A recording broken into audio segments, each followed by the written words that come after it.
Hi, friends. Welcome back to Transform the Now with Nathan and Tucker. I know we've taken a couple of weeks off because Tucker is a world traveler, and but we're back and we're excited to hang out with you. Tucker, how you doing? I'm doing great. I don't know if people are keeping pace with us publishing these, but somebody told me yesterday, right now it's April 15th, and somebody said, you guys haven't done a podcast since March 6th. And honestly, I was like, that is just so kind of you to know the date that we did our last podcast. So just sending some love to people that actually listen to this, to both of our listeners. And honestly, thanks. And if it does you good, like share it around. We're just trying to little by little to spread some good and share some good here. But recently, as Tucker and I were talking, Tucker told me a story, a metaphor, an analogy that I thought was really pretty cool to kind of get at the meat or the heart of some of the ideas we seek to explore here. So sit down, take a deep breath, relax, get comfortable. If it helps you to go back to elementary school and crisscross applesauce on the ground as we tell you this story, go ahead and do this. But let's get in this pace for this parable or this metaphor. You ready? Yeah, you bet. So there once was a man who lived on a paradise island. And on this island had all of the food, comfort, shelter, everything that he would ever need for life. And life was just set up to be a paradise.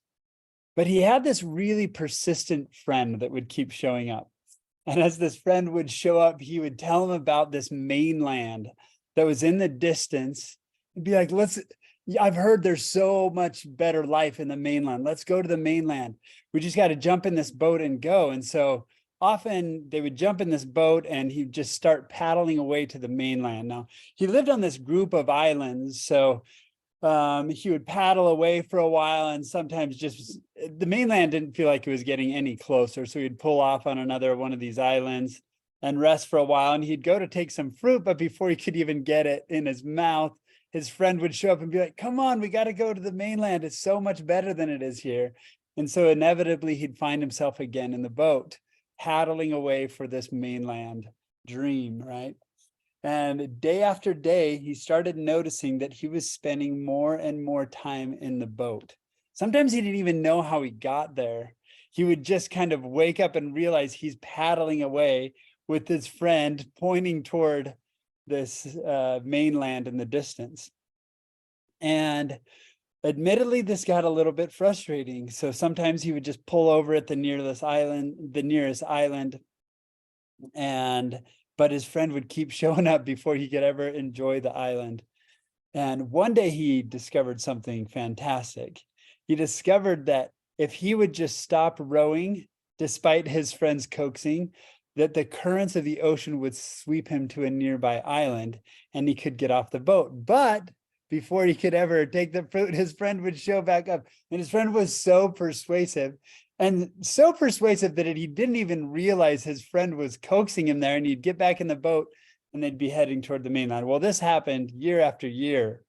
And as he found himself paddling one day, the city was noticeably closer. He noticed he was getting closer to this goal. And he started thinking to himself, man, it's going to be so amazing once we get to this mainland. Now, as the mainland loomed larger and larger on the horizon, one day he made a startling discovery. As he looked at this skyline and these large buildings in the city, he noticed that the buildings were empty. Like it was just frames of a building. They weren't finished buildings. And like terror gripped his heart. And he was like, oh my goodness, have I been chasing this dream that's not even real? But he was so close that he kept paddling. Eventually he arrives in the city, and they walk up to one of these buildings and notice that it's empty. It's very tall, looked very amazing from a distance, very beautiful from a distance, but as they walk in, there's only a restaurant on the base floor. And so they go into the restaurant, order some food, and honestly the food's pretty tasty, but it leaves him feeling unsatisfied. And he notices as he sits there after the meal that inside he feels as empty as the building that is above him. So he quickly gets back in the boat and starts paddling for the islands. Gets back to the islands and goes to take the fruit, and his friend shows back up again, and he was like, "We're at the wrong building. We got to go back to the mainland." And they end up paddling back to the mainland, finding another building and having a similarly brief and yet ultimately empty experience. This man, after having a few of these experiences on the mainland, decides finally that I am done chasing the mainland dream. And he settles down on one of these paradise islands, and his friend shows up and says, "Come on, we got to go to the mainland." And he says to his friend, "You know, I really appreciate all of your efforts to help me, get to the mainland. But I've decided I am just going to dwell here on this paradise island. I'm sorry, I'm going to miss our time together." And his friend shakes his head and he says, "No, you won't." And a strange thing happens. His friend goes translucent, then transparent, then becomes like a mist and like rushes toward him. And as this mist envelops him, he just feels this aliveness come to him, and he feels just this joy and peace and presence that he had never experienced before in his life.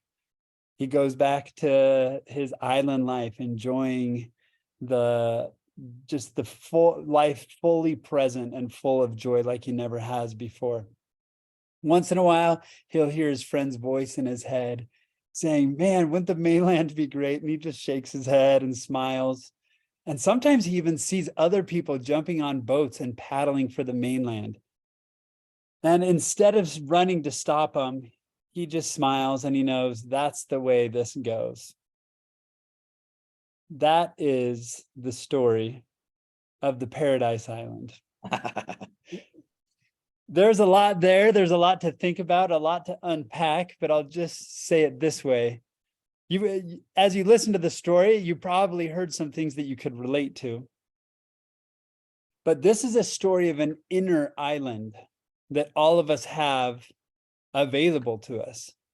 And our friend, as you know, represents our egoic mind that is always selling to us mainland dreams that can never deliver what our native island can deliver to us. So that parable, there's a lot more to think about, and I'll just kind of let the people that listen to it think about it and make connections that are maybe better than any connections that I could make for you.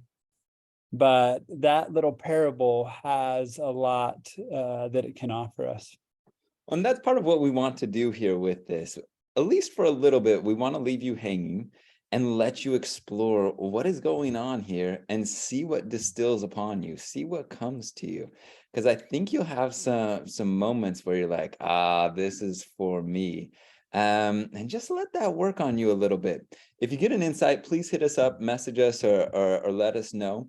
We'd love to hear some of your thoughts on where this is taking you, and where this process or this adventure is taking you to transform your now. Any other thoughts before we close? Yeah, what we do here with Transform the Now is we teach you practices. We try to share practice with you that will help you become fully present wherever you are, whatever's going on in life, so that we don't get caught up losing our life in the boat or even on the mainland, but can find true, deep joy, happiness, peace, and well-being right where we are. And honestly, life just absolutely transforms when we can give up the mainland dream. And by that, I'm not saying there's a lot of conclusions that we could draw from this story that wouldn't be where we're going. We're not saying retire now and never do anything productive again in your life. But what we're saying is be present now and find the joy that you're expecting to find in retirement today, in this moment, while you're still pursuing things on the horizon. Not a fake city, but dwell in the present moment. This Paradise Island is a place that is available to everybody listening to this podcast, and it's available now. But it involves pulling in the oars that are paddling us towards some false future and finding actual joy right now. So all of the practices that we teach, that we share with you, are to this end, helping you find real meaning, real deep joy, real presence in life right now. So think about it and just try it out. See what happens as you become more aware of this present moment. Whatever it is you're doing, whether it's cleaning bathrooms or watching kids' games or whatever it is you're doing, just be there and notice what happens to the flow of your life and the energy and the good things that are going on. Thanks so much for being with us. We look forward to chatting with you next time. See you guys. See ya.